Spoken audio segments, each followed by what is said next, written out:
Anime is a style of animation that was developed from a Japanese art form called manga.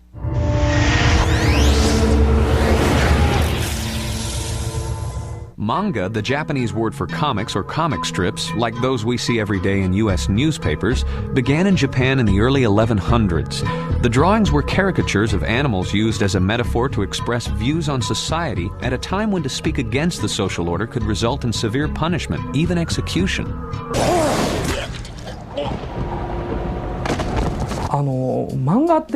Manga, translated as comics, is a printed matter, created by one creator.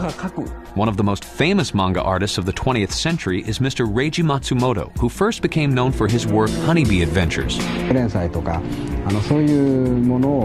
I was 15 years old when I published Honeybee Adventures. I took manga in a new direction by adding drama and real issues to the stories, not just humor or political statements. In America, comic books are a cult form of entertainment, but in Japan they are a part of mainstream society. Popular manga weeklies can sell over 4 million copies per week. In 1994, over 1 billion comic books were published in Japan. That's 10 books for every man, woman, and child. Half of the books sold in Japan are comic books. They are very well segmented by demographic group. They have books for young boys, young girls, young men who work in companies, young women who work in companies, the management level of men at companies, mother-in-laws. I mean, there's a lot of segmentation among the comic books so that every potential audience has a product that it can buy. And there are also manga that are intended to be somewhat instructional, that deal with Japanese corporate culture and business practices that are read by not only business people but by the general public. One of the best-selling series of manga books today is Salaryman, the everyday adventures of a young Japanese businessman, created by Kenshi Hirokani. With most mangas, you have to do a lot of research, but since I was already working in the advertising department at Panasonic, I was able to write about my own experiences. Avid fans of manga and anime are known as otaku. Otaku is obsession. It's about being thoroughly focused and riveted on a certain aspect, some usually technologically driven aspect of contemporary society, whether it's computers, anime, manga, video games. If you're a hardcore anime otaku, as we like to call him, is very proud of the fact that he enjoys the original Japanese. He enjoys hearing the original Japanese voices, their inflection patterns. He likes hearing the songs in Japanese. He likes seeing the Japanese or the Chinese characters which are used in the Japanese writing. And he considers that the attempt to dub it, if you will, sort of dumbs it down, or it takes away some of that unique appeal. And many of our fans are very strong in their choice of a subtitled version.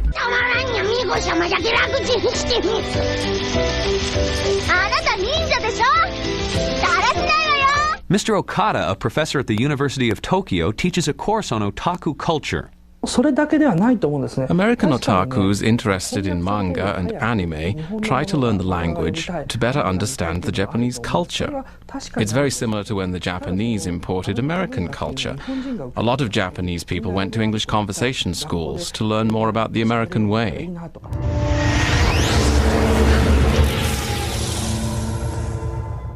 I attended an animation expo in Los Angeles, and there were so many people interested in anime. They had keychains, posters, and it made me realize how the Americans are trying to understand the basic nuance of Japan through our animation. This is just the kind of place I've always imagined. Look out below! The degree to which one style of animation influences another is difficult to identify. The borrowing of styles and techniques is common practice in all forms of art. Animation is no exception. In the early days of the Japanese animation industry, Japanese animators were heavily influenced by the films of Walt Disney. A new Disney film would come out, people would watch it, study it, and try to steal the techniques. Now animation in Japan has evolved into its own style and technique. And now these techniques and ideas are flowing back to America, seeping into aspects of American life ranging from popular culture to television programming. Got a phone call from somebody at HBO, and they said, you know, we represent HBO and we're interested in Spawn. And, you know, I had only one question for him at that time, which was, you know, can I cuss? You really fucked yourself this time. If you could cuss in the show, then that would open up a lot of other things, and I wouldn't be restricted. And I knew that this show couldn't be something that had to be contained in a very small box. One warrior in the afterlife. One love he can't forget.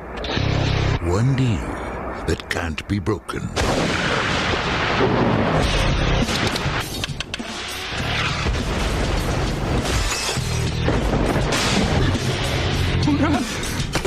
God ain't he a boy?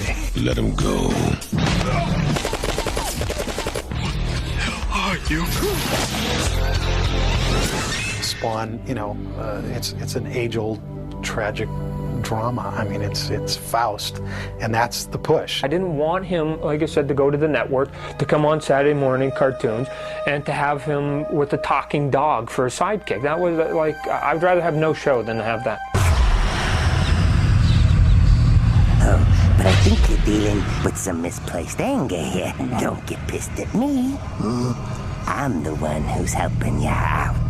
I'm not the one who stole your wife. It's fascinating to see how the different cultural influences come together, they interact, they bounce off each other, and the more of this that goes on, I think the more fascinating kind of programming we'll be seeing over the future years. A lot of this stuff is seeping into the subculture, music culture. A lot of the skateboard kids, street kids, they love this stuff. In 1998, Walt Disney will bring out a very famous Japanese animated movie called Princess Mononoke.